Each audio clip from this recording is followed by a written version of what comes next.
আজকে রান্না করব আলু দিয়ে টুনা মাছ।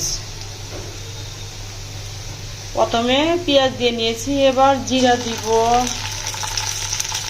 আদা, রসুন, পেঁয়াজ।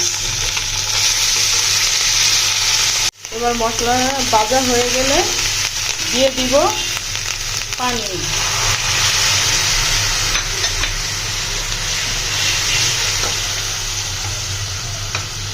তারপর দিব হলুদের গুঁড়া, ধনিয়ার গুঁড়া, শুকনো মরিচের গুঁড়া,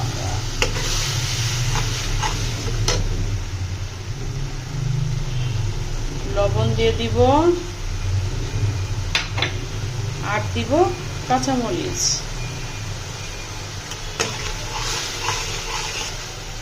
ডেকে দিব। এবার মশলা কষানো শেষ, আলু দিয়ে দিব।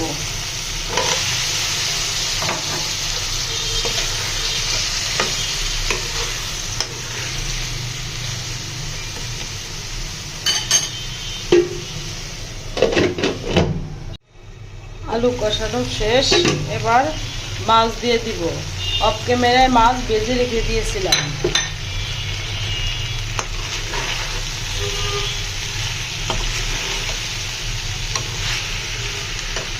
এবার পানি দিয়ে দিব। প্রায় শেষের দিকে, এবার জিরার গুঁড়ো দিয়ে নামিয়ে নিব।